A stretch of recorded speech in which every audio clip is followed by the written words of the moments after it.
Nós temos condições. Nós temos possibilidade e nós provamos que é possível. Olá, o PTcast está de volta e agora com o nosso convidado super especial, que eu tenho um carinho imenso, um cara que sempre, desde que eu conheci, antes eu via na televisão, falava muito bem, uma liderança expressiva do nosso estado, do nosso país, e quando eu tive a oportunidade de conhecer pessoalmente, deu, cara, esse é bem aquele cara que eu imaginava que era, verdadeiro e engraçado, gente boa, de contar causos, e vocês vão se gostar, acho que vocês vão se surpreender com algumas histórias que ele vai contar aqui. Ele tentou, na ansiedade dele, já contar para mim alguma coisa. Eu pedi para ele, para de contar que eu quero que o pessoal ouça junto comigo, eu quero me surpreender também. Essa pessoa aqui que eu estou falando, ela já foi deputado federal, eleito, prefeito de Chapecó por 2 vezes, aí você já matou a charada, né? Já sabe quem é. Candidato ao governo do estado de Santa Catarina, foi ministro da Pesca, agora é superintendente do Ministério do Desenvolvimento Agrário, o MDA. É ele mesmo que eu estou falando, José Fritz. Seja bem-vindo aqui. Tudo bom, no nosso Lila? programa, cara. É um prazerzaço ter aqui. A gente tem trazido grandes lideranças que construíram a história do Partido dos Trabalhadores e das Trabalhadoras no estado de Santa Catarina, ajudando a se tornar o maior partido da América Latina. E não poderia deixar de te convidar para pegar contigo aqui algumas dicas de como ser prefeito por 2 vezes, algumas coisas da tua história que as pessoas em casa não conhecem. Então, fica à vontade, que aqui a gente vai trocar um bate-papo ao nível da história também que nós temos das personalidades que são humanas, acima de tudo, que tem a sua humanidade, as suas questões pessoais, que muitas vezes as pessoas desconhecem. Muito prazer, Leila. Nós que fizemos a campanha juntos na última eleição. Foi uma campanha. Eu fui suplente ao Senado, junto com o Dário.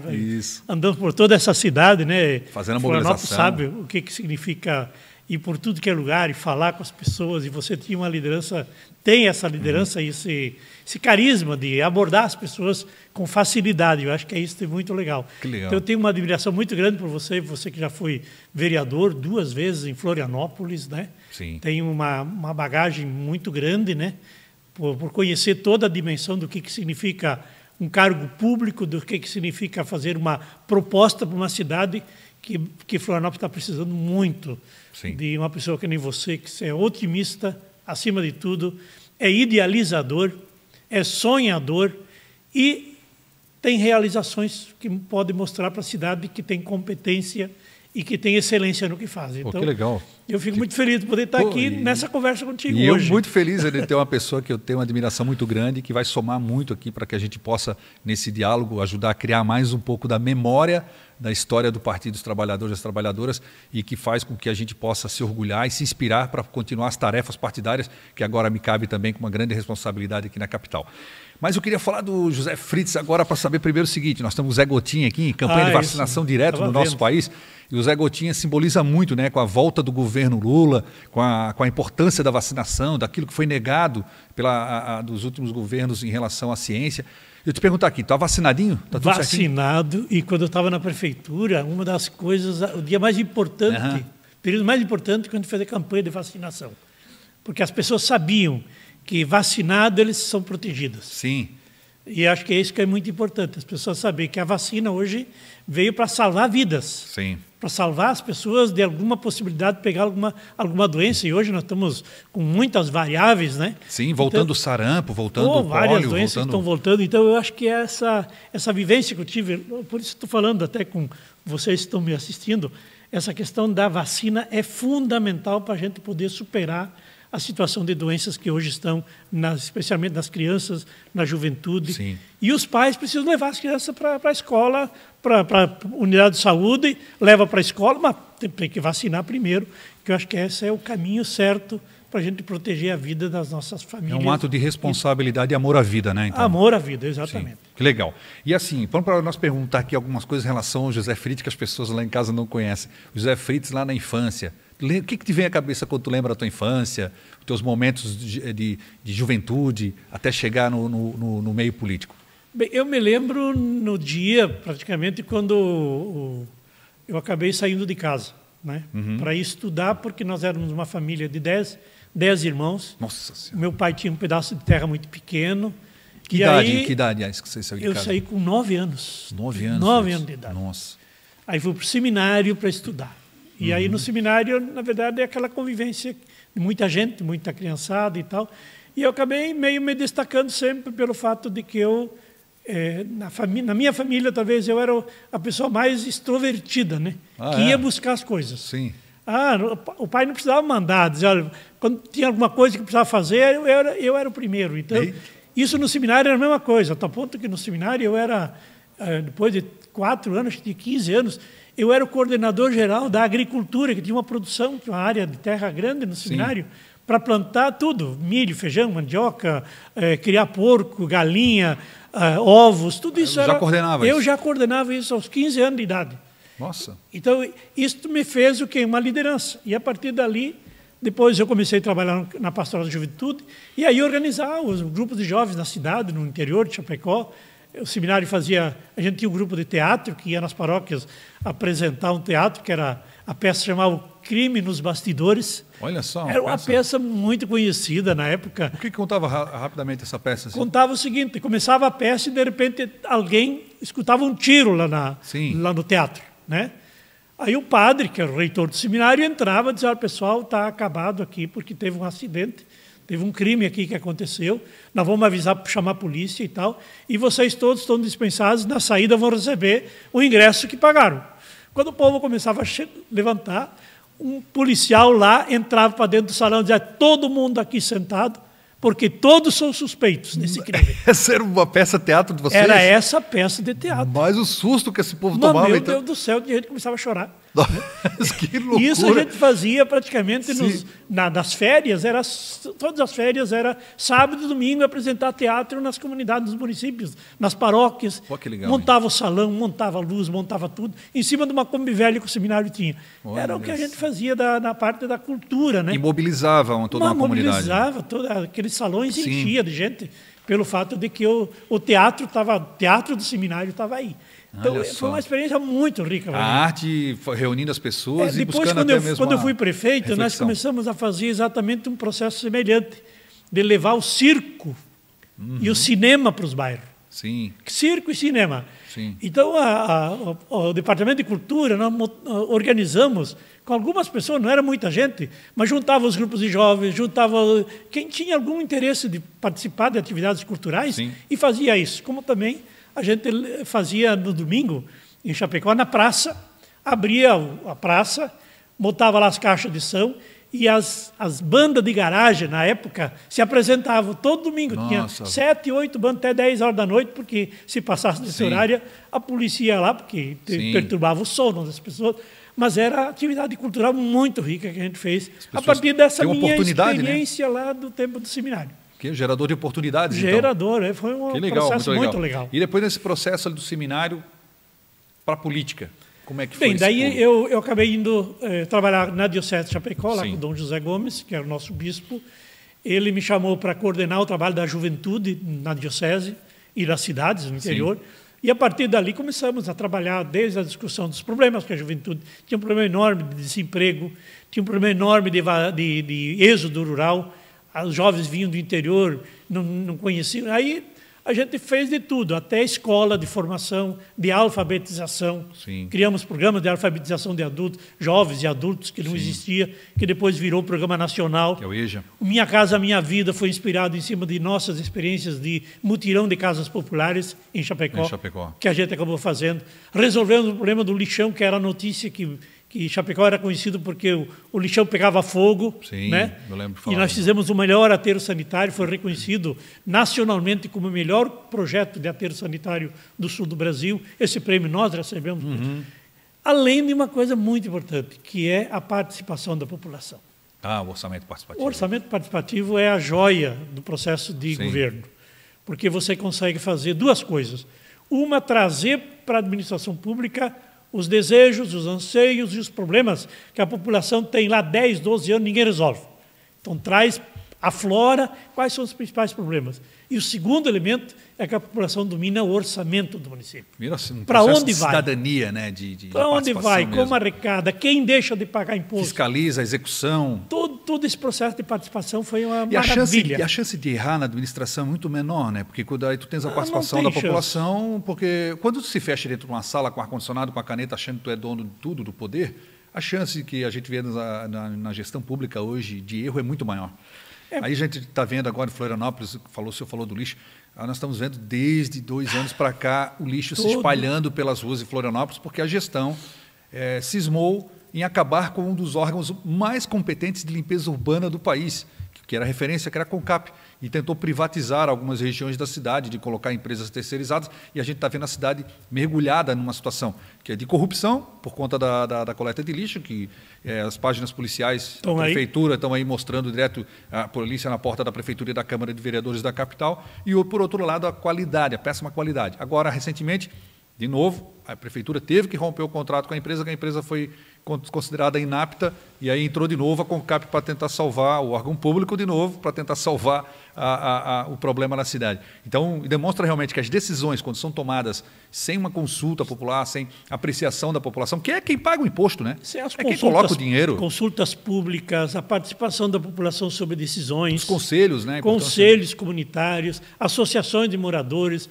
as associações ligadas à questão os conselhos de saúde, sim, conselho de cultura, de desenvolvimento econômico, tudo isso são instrumentos de participação popular que fazem com que a prefeitura acerte muito mais do que erra.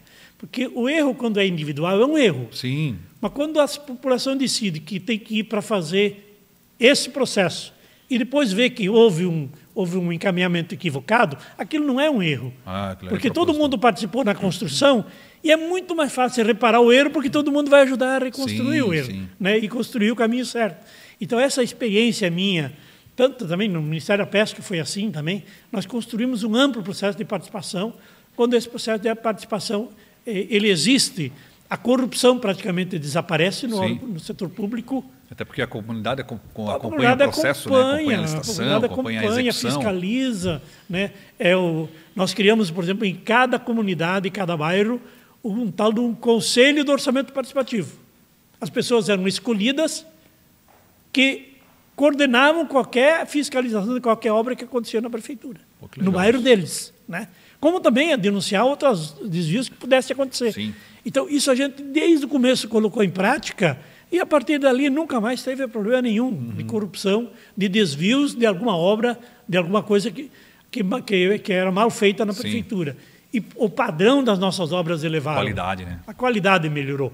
Porque quando a comunidade decide que ali tem que fazer uma creche, que ali tem que fazer uma escola, que aí tem que fazer uma unidade de saúde... Tem que ser bem feito. Tem que ser bem feito.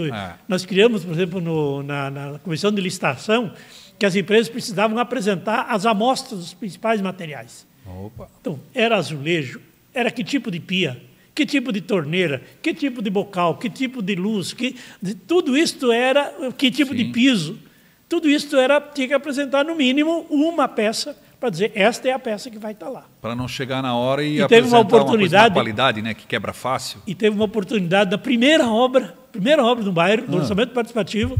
Um dia, um senhor lá da liderança do Conselho do Orçamento me ligou, prefeito, estão aqui botando material de terceira, que lá em Chapecó se dizia. Terceira, que é ruim.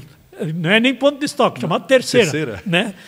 Eu disse, o que é? Não, estão botando um piso aí que não era aquele que foi licitado. O cara já sabia, porque essa comissão também participa lá na prefeitura no dia da licitação, para acompanhar, né? Porque é uma audiência pública a licitação. E participa de todo o processo. Participa então, todo mundo. Não só do planejamento, mas também a execução. Liguei para o secretário lá das obras, o engenheiro, foi lá, eu fui lá, disse, reúne a turma do conselho para ver. Quando eu cheguei lá, mais da metade da obra do piso já tinha sido colocado. E era piso de terceira. De terceira mesmo. Perguntei para o engenheiro, esse é o piso que foi apresentado na licitação? Não. Então é o seguinte, arranca tudo. O cara teve que arrancar tudo para botar o piso botar o piso verdadeiro. Sim. Pois olha, foi a melhor moralização das obras da Prefeitura de Chapecó. Isso no meu tempo de governo. A participação popular. Participação popular, o controle da sociedade, o dinheiro é público, o dinheiro do orçamento não é do prefeito nem da prefeitura, é do povo. O povo é que coloca no cofre. Inclusive para discutir a taxa de lixo, para discutir o imposto, o IPTU, os impostos de serviços. As pessoas começam a dizer, não, para fazer isso precisa ter dinheiro. De onde é que vem? De onde é que vem? Vem do imposto, então, cobrado de todo mundo. E aí teve uma história naquela oportunidade, que, por exemplo, eu consegui fazer todo um estudo sobre quem pagava imposto. E descobri, por exemplo, no centro da cidade, na Avenida Getúlio Vargas, o adversário político de quem estava na prefeitura pagava 10 vezes mais IPTU do terreno do lado do outro que era apadrinhado político da atual prefeitura, de quem tinha saído da prefeitura. Sim. Eu mostrei isso para a sociedade, o povo ficou apavorado. Imagina o rolo. Simplesmente nivelei tudo. Sim. Começamos a cobrar de acordo com o que estava na planta genérica de valores. Sim. E a valorização dos terrenos, que daí entrava a Caixa Econômica, outros avaliadores, para dizer, olha, o imposto justo é este. Sim. E lá no bairro, que às vezes as pessoas pagavam mais do que deviam, nós fizemos todo um reestudo também. E chegamos à conclusão que as periferias mais pobres era melhor isentar o imposto, porque era muito mais caro tu fazer o carnê, tu emitir o boleto, tu pagar a taxa bancária do que a arrecadação que dava. Sim. Então tu conseguia fazer também um processo de justiça social com relação à questão tributária. Então, mas é bonito quando o povo participa, cara. Eu vejo tu falar assim, então é um orgulho de toda essa administração que foi, quando o povo participa é a felicidade. Tu foi reeleito também prefeito, fui reeleito. É. E olha que no primeiro mandato fizeram... Não tinha fake news naquela época, mas tinham as mentiras que eles inventavam. A palavra era mentira mesmo. Era mentira mesmo, né? Factoide, que lembra que na época se falava em tal de falava no poste, né? A mentira. Mentira. Onde eles... Eu tive, dos funcionários da prefeitura, na primeira, quando fui eleito, eu tive menos de 20% dos votos. Oh. Menos de 20%. Na minha reeleição, mais de 70% dos funcionários da prefeitura votavam para mim. E não foi só questão salarial, porque o salário é um elemento do servidor público.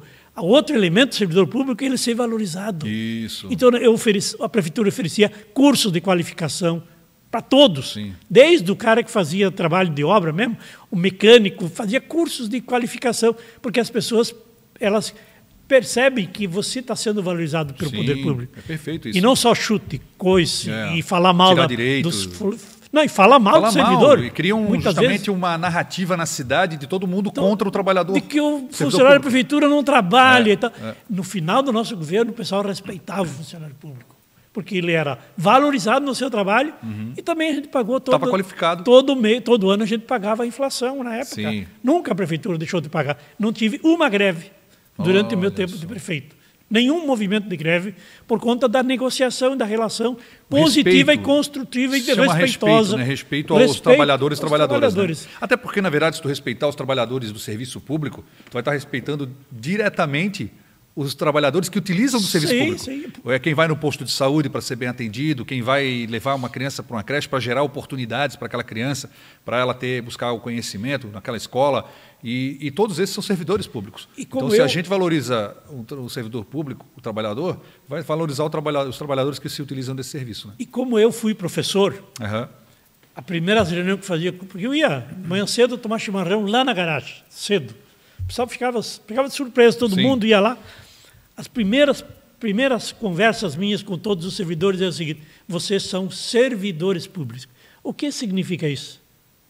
Aí começaram a perguntar para um. No final, todo mundo concordava, nós somos servidores da população. Servindo. Nós estamos aqui para servir. Para isso é que nós ganhamos o salário. Por isso, nós precisamos entregar um serviço de qualidade. Um serviço bem feito. Então, essa ideia do servidor da população vai criando respeito entre todos e começa a dizer o seguinte: quem é o servidor que só quer matar serviço, ele já passa a ser identificado pela própria organização dos servidores. Aí, até o que estava acostumado a matar serviço, começa a perceber, eu tenho que me alinhar também. Porque eu vou ficar diferente de todo mundo, criticado por todo mundo. Isso. Então, eu acho que essa coisa da valorização do servidor é fundamental. Sim. Que hoje, na política brasileira, a gente vê o seguinte: o serviço público é que não presta. Mas vai ver as terceirizadas das obras, tu estava falando do lixo. As empresas terceirizadas prestam piores serviços do que o setor público. E desvaloriza o trabalhador. Ele não fica perene ali no trabalho, até porque não tem uma salário de miséria. O salário de miséria ele é transitório, ele sai dali, vai para outro emprego. Não existe um comprometimento com aquela comunidade com que ele presta serviço. É muito diferente. E mesmo. Eu tive, depois de tudo isso, eu tive a honra de ser convidado pelo presidente Lula para ir para a pesca. Aí, foi o ministro da Pesca também. Ministro da Pesca, começamos do zero. Que desafio. Nada, não existia. Foi ali que foi institucionalizado a primeira vez. A pesca. Os pescadores eram conhecidos como mentirosos. Sim. Todo mundo diz, isso é conversa de pescador. Sim. Né? E nós começamos a valorizar o processo todo. Pescador das comunidades tradicionais e os pescadores colônias, organizando a pesca industrial. E a piscicultura. E a piscicultura, a produção que de foi peixe no interior. Isso. Então foi uma revolução que a gente fez. E hoje tem muito, né? Está muito bem encaminhado do que foi construído na época. Nos últimos 15 anos, eu acho que o consumo, a produção de pescado no Brasil, de piscicultura, aumentou na faixa mais ou menos de 6% a 10% ao ano. Nossa. E o consumo também. Hoje tem falta de peixe. Né? Sim, falta, é verdade. Especialmente peixe de água doce. Então, foi uma realização também, com pouco tempo que estive lá, mas todo mundo, onde eu viajo pelo Brasil, cada pouco alguém... Ô, ministro, quando é que vai voltar para a pesca? Mas foi uma experiência interessante, do ponto de vista da diversidade, o tamanho continental do nosso país, a diversidade de possibilidades, dependendo da comunidade, tipo... no sul do país, o tipo de pescado que poderia ser implantado. O norte do país, outro tipo de peixe. Exatamente. Como é que foi enfrentar esse desafio?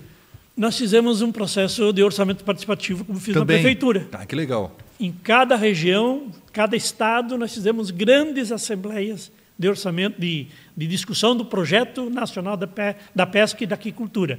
E isto mobilizou mundos e fundos de gente. Era uma beleza. Tem lugar que eu, por exemplo, fiz no Amazonas, Manaus. A conferência que a gente fez lá tinha mais de 800 pessoas. Nossa, tinha gente que viajou 4 dias de barco para Taí. Passar aqueles dias lá e mais 4... Então, uma semana e meia só de barco para vir participar de uma Então, se dá oportunidade, o povo quer participar. Mas vem, que é uma beleza. Agora, quando o governo não dá oportunidade, o pessoal já começa a desconfiar, não dá valor e tal. Então, essa metodologia do orçamento participativo eu implantei na pesca. E os melhores resultados, o próprio Lula dizia que os melhores resultados são da pesca, porque eles fazem a política da pesca, da piscicultura, sem dinheiro.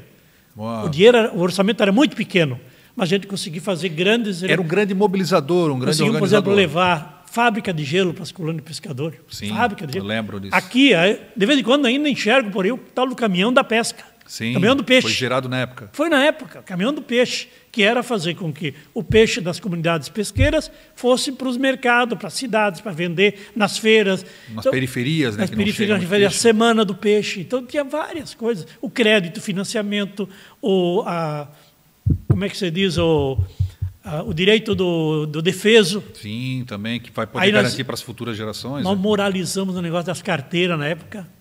A gente ia para municípios onde tinha colônia de pescador, metade dos pescadores tinham carteira, outra metade não tinha. Mas dentro da Secretaria de Educação, todas as professoras tinham carteira de pescador. Porque a prefeitura dava férias para o período em que tinha o defeso. Olha. Então, a educação lá recebia o salário porque era o salário de defesa e na prefeitura não precisava pagar. Então, tudo isso tinha lugar que a gente teve que levar a Polícia Federal para fazer a purificação e tirar os chamados falsos pescadores, que a gente chamava. Na época foi um combate muito grande para poder moralizar. Então, a gente conseguiu moralizar. Depois entrou desandou de novo, a gente viu os últimos anos ali, foi uma desgoverno, acabando com todo o trabalho. Estamos reconstruindo, mas é muito difícil. Por isso que até o lema do governo Lula agora é união e reconstrução. Né? Exatamente. Mas é bem difícil mais construir do que Mas eu me sinto muito feliz de ter conseguido agora fazer tudo que eu fiz. Agora está no MDA. Agora no MDA, é uma outra peleia. É outra peleia, outra pegada então. A tese principal do MDA, nossa, menos e ainda o Ministério ainda não entendeu direito, que é a agricultura familiar é produzir alimentos sem uso de agrotóxicos, sem venenos. Aí dizendo, mas não vai produzir nada. Mas hoje já tem alternativa de bioinsumos, biodefensivos, que dão mais resultado do que usar o agrotóxico. Sim. Com a diferença que tu coloca na mesa das pessoas um alimento que não tem nenhum tipo de contaminante, nenhum tipo de resíduo de agrotóxico. Alguém diz, não, mas isso é invenção. Pois bem, eu sou do tempo que Santa Catarina tinha um hospital oncológico. Agora, se não me engano, tem 7. Isso. E onde é que a incidência maior do câncer hoje nas pessoas? É no aparelho digestivo. É por conta do que come e por conta do que toma. Bebe. Água contaminada. Então, eu acho que é uma necessidade premente da sociedade de se convencer. E hoje tem mercado para isso. Só que eu acho que está devagar a nossa política. Eu estou muito chateado com isso, mas vamos levando. Vamos ver que uma hora dessa dá uma virada e a gente consegue colocar isso para que a agricultura possa produzir alimento saudável em grande escala. Esse é um grande desafio para Florianópolis. Porque o Cinturão Verde da Grande Florianópolis, a gente vem discutindo isso dentro do programa, da construção do programa de governo para essas eleições de 2024, e um dos grandes debates é justamente que os últimos anos, as análises de água que o povo de Florianópolis está bebendo é que uma das águas mais envenenadas do país entre as capitais. E como é que está o Cinturão Verde, que é onde nascem, tem as nascentes? Nesse sentido, como é que está o trabalho com essas comunidades, com essas cidades periféricas aqui da região, que produzem os alimentos que chegam ao Ceasa e distribuem na Grande Florianópolis? A gente precisa conversar com todos os municípios. Então, né? por exemplo, ontem nós tivemos uma reunião, porque tem aquelas cestas que vêm do interior e entregam para as pessoas, né, que paga pelo Pix, paga pelo aplicativo. Eu estou dentro de uma cesta dessa que eu recebo, que eu busco lá na universidade toda quinta-feira. Tivemos uma reunião lá na universidade para tratar desse assunto com o professor Astor, que coordena isso lá na universidade. E o que a gente chegou conversando? A nossa discussão dentro do MDA é que a gente tem um Ceasa orgânico. Boa. Um espaço. Aí estive lá com o SPU, lá com o Juliano, porque o Juliano dizia, Fritz, tem lugar para a gente montar um Ceasa orgânico aqui na capital, que vai servir para como centro de vendas, mas ao mesmo tempo um centro de distribuição para a região. E aí vamos buscar, já tem parcerias aqui, eu já estive visitando agricultor que só produz produto orgânico aqui pertinho de nós, aqui tem bastante pertinho gente, aqui em Águas Mornas, em essa ideia surgiu aí com alguns que já vieram falar para mim, coloca no plano de governo. Isso, e aí eu queria dizer o seguinte, tem um problema que acho que a Prefeitura de a Prefeitura de Florianópolis está omissa. Tem um consórcio dos municípios aqui da Grande Florianópolis. Sim, mas não funciona, né? Não, por que não funciona? Alguém tem que encabeçar. Por que não funciona? Porque Florianópolis não quer participar. Claro. Então, a capital tem que participar desse, ser a puxadora desse consórcio, porque ela é a grande beneficiada para isso. Na hora que a gente consegue tirar o agricultor de deixar de produzir agrotóxicos, contamina nossas águas, contamina a produção de alimentos. De mariscos. De ostras também. De ostras, mexilhões, tudo, de algas, né, que é um futuro enorme para nós aqui, algas marinhas. Sim. Então, eu acho que nós temos muitas coisas que Florianópolis tem que liderar. Eu tenho falado por ser a capital, a cidade maior. O prefeito da nossa capital, já pela palavra capital, né? Com a cabeça, já começa pela cabeça, tem que encabeçar a Grande Florianópolis, chamar todos os municípios para tratar sobre a cultura da Grande Florianópolis, para a saúde, para a gente resolver a mobilidade, tem que ser em conjunto, para resolver a questão do lixo, os royalties do aterro sanitário, com todas as cidades, para resolver o problema do transporte coletivo, também com as cidades, transporte marítimo, com as cidades. Sozinho nós não vamos conseguir fazer nada. Então nós temos um papel como capital, cidade mais importante aqui do litoral, tirando do Joinville, mas somos a cidade mais importante e acho que a gente precisa encabeçar esse processo de trabalhar com as comunidades, os municípios lindeiros, para que a gente possa construir alternativas que melhorem a condição de vida, tragam menos poluição para dentro da nossa Bahia, as bacias aqui, né? Que eu acho que é... Mas eu estou muito otimista com isso. Acho que com isso. Agora uma perguntinha aqui de cunho pessoal lá da época que você estava falando ainda há pouco nos bastidores, as pessoas não sabem. Foi professor de Educação Física? Professor de Educação Física. Já foi professor de Educação Física? Como é que foi essa experiência? Como é que era? Na época não tinha curso de Educação Física, nem na Universidade Federal não tinha. E aí a Secretaria de Educação do Estado criou, em cada escola, devia ter um professor que fizesse... era atividade física, ao mesmo tempo atividades, de recreação. Recreação, sim. Aí, no município onde tinha as escolas, iam buscar quem? Quem lidava com o esporte. E eu lidava muito com o esporte. Era um rapaz de muita atividade esportiva. Sim. Me chamaram para ser professor de Educação Física. Naquela ocasião, eu organizei os primeiros 2 times de handebol de Santa Catarina, que era o time do Seminário, Chapecó, com o time dos Maristas. Eu tenho meu dedo quebrado aqui por causa do handebol. Handebol, né? E aí, por conta daquilo, Chapecó ficou, acho que uns 20 ou mais anos, a capital, a cidade que mais oferecia jogadores para a seleção brasileira de handebol, feminino e masculino, era Chapecó. Depois se espalhou. Eu lembro disso, então quer dizer uma criação... Não, foi um padre suíço que me trouxe para mim, porque ele sabia que eu era professor de Educação Física, trouxe as regras do tal do handebol. Olha aí. E nós não tinha bola de handebol. Aí jogava com bola de futebol de salão. Por isso a Deus quebradeira do céu, dos dedos. Imagina só aquela bola dura ainda. Até que um dia alguém trouxe, viajou para a Europa e trouxe algumas bolas de handball. Né? E agora também outra coisa, jogador de futebol da Chapecoense. Isso aí é um mito, né? Ou é verdade? Essa aí para nós fechar aqui, para fechar, porque o pessoal está em casa. Eu ouvi falar isso, falaram que você já jogou futebol no Chapecoense. É verdade, verdade. Nós tínhamos os seminários, tinha o melhor time da região. Nós jogava futebol, tinha o melhor time da região era o seminário. E eu jogava no seminário, com vários outros companheiros nossos. Aí a Chapecoense tinha sempre lá uns 15 ou 16 jogadores. Era ainda associação só. Sim. Participava, disputava o campeonato estadual ou regional, só tinha jogo de domingo. E naquele tempo podia inscrever um jogador. Os jogadores podiam ser inscritos no sábado para jogar no domingo. Meu Deus do céu, você nem treinava junto então?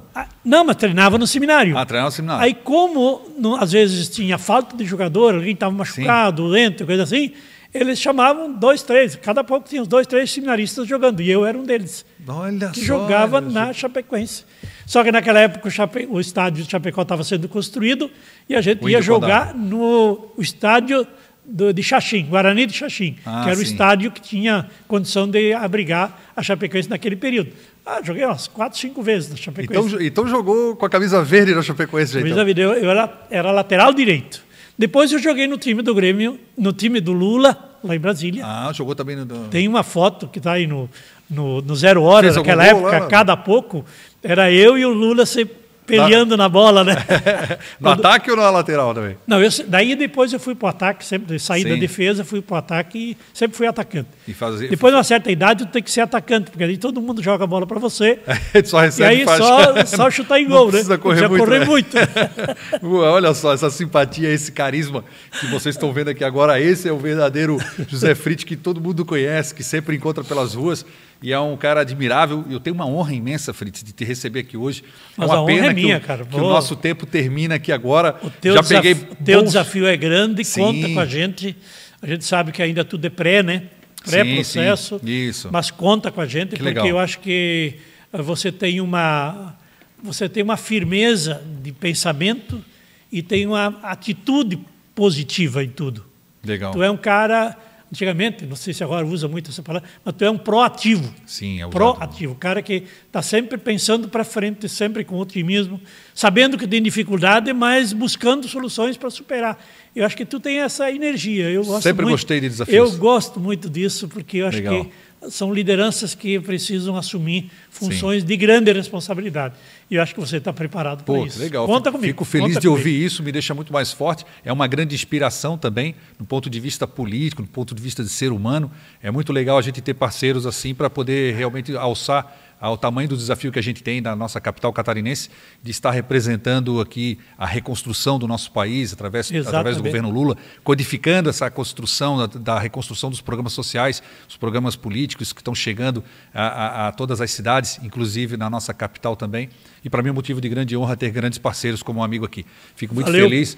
A gente pode só estar junto em longas caminhadas, eu fico feliz de tê-lo aqui e agradecendo a presença do nosso José Fritz, grande guerreiro. Agradeço também a presença de vocês que estão acompanhando aqui o nosso PTcast.